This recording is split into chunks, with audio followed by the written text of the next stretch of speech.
Hello readers, I'm the Avid Reader and today we're reviewing Pirate Latitudes, published under the name of Michael Crichton in 2009. So this is the first posthumous novel by Michael Crichton. There were 3 that were published after his death. I believe he started writing this in the 70s and I think he completed it a little before he died. This is one of the few Michael Crichton novels that is not sci-fi. This is more historical fiction. And although there are historical aspects in Pirate Latitudes, it is more fictional, I think, than Dragon Thief. There are no characters in this book that appear, I believe, that actually existed in real life, so they're all fictional. I believe they paralleled kind of something that happened in reality. But this is fiction, even though it's historical. It takes place in the Caribbean in 1665, and although it says Pirate Latitudes, it's about a privateer actually called Charles Hunter. Charles Hunter is an Englishman who lives in Jamaica, an English colony, and the governor of that island in this book is called Sir James Allnutt. And the plot of this book is basically the king authorizing unofficially a privateer to go rob a Spanish city and bring back loot to Jamaica, and the king and the sir are gonna get a portion of that loot. In this book there's a development of antagonism between Hunter and another guy called Robert Hackett, as right before he leaves to go on his privateering raid, Charles Hunter screws the wife of Robert Hackett and gets her pregnant. And Hunter organizes a crew to go rob this place called Matancheros. And they are on their way there, but then they get stopped by a Spanish warship under the command of the infamous Cazalla in this book. And they get captured. A couple of the seamen are actually killed by Cazalla, and they are to be brought back to Spain and summarily executed. But they actually manage to escape and get their own ship back through the help of Sanson, who was actually hidden and did not get captured. And they make their escape and they go along to Matancheros. You have an A team that splits off from the main crew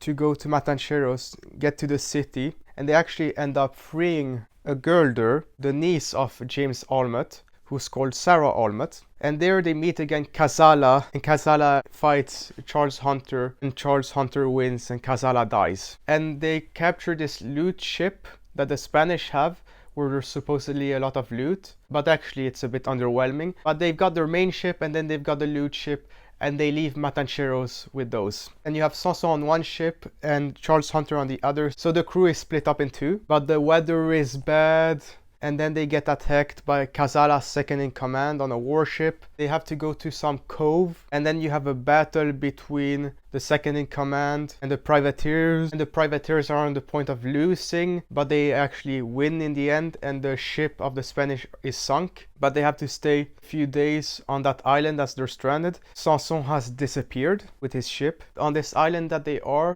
rebuilding the ship that got damaged in a hurricane. There's actually cannibals here. Sarah Allman wandered off there with a couple of seamen. The seamen got killed and Sarah got captured by the cannibals. So Hunter and the others go and free her and bring her back to the ship, and while they're rebuilding, some of the men actually end up getting killed by the cannibals. So they get out of this island as fast as possible. And you have a really weird thing that happens in this book. You have what they call the Kraken actually appear in this book and attack the ship. And you have a battle between the privateers and the Kraken. Charles Hunter almost gets killed, but they actually end up hurting the Kraken thing squid. So the Kraken sinks back into the ocean and the ship manages to leave. And they head back to Port Royal, but things are awfully quiet there for some reason. There's no welcome committee, so they actually remain in their ship for a couple hours until you have a British officer who comes along and basically says, okay, you all give yourselves up, you're all going to be hanged for piracy, as piracy is a hanging offense. And what turns out that has happened is that Sir James Allman has actually gotten sick, so called. Robert Hackett has taken charge. There's a tribunal organized to convict Charles Hunter of piracy, and Charles Hunter defends himself well, but then you have both Sarah Allman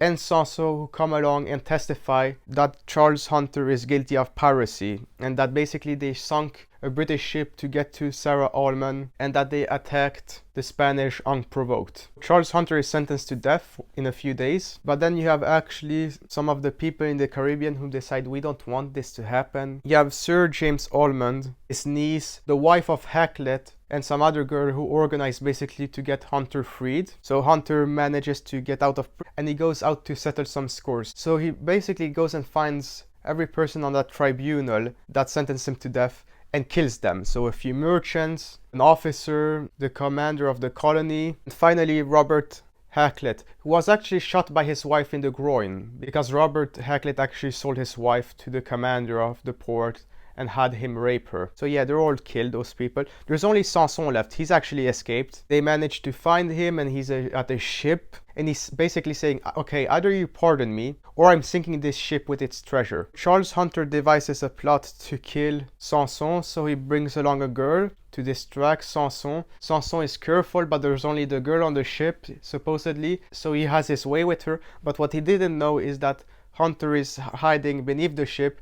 He comes up, you have a showdown between Sanson and Hunter. Hunter ends up killing Sanson. And that's the end of the story. So how would I rate Pirate Latitudes? I'm gonna give it an 8 out of 10. This is maybe my least favorite Michael Crichton book. All the others are 9s or 10s for me, I believe. And it's not a bad book, it's a good book actually. It is not as much of a page turner as other Michael Crichton novels. I did prefer Dragon's Teeth to Pirate Latitudes. I mean, the last 50-100 pages are great, but then there are some parts of this book that are not that thrilling. And I'll come to Michael Crichton for the thrills. But it's still a good book. It's interesting to learn about the culture, the society in the Anglo colonies in the 17th century. This is, by the way, during the time of Charles II, so after the restoration of the monarchy in England in the 17th century. So would I recommend that you read Pirate Latitudes? If you want to read a pirate book or a book about 17th century Caribbean colonies, then I would recommend that book. Otherwise, if you're just getting started in Michael Crichton, I would not recommend this book. He has much better sci-fi that you should check out instead. And if you enjoyed this book review, then I would recommend you to check out my book review of Dragon Teeth by Michael Crichton. Also a posthumous book and also a historical fiction book, but it takes place in the late 19th century in the USA during the Bone Wars. Anyways, I'm the Average Reader, and I will see you readers next time.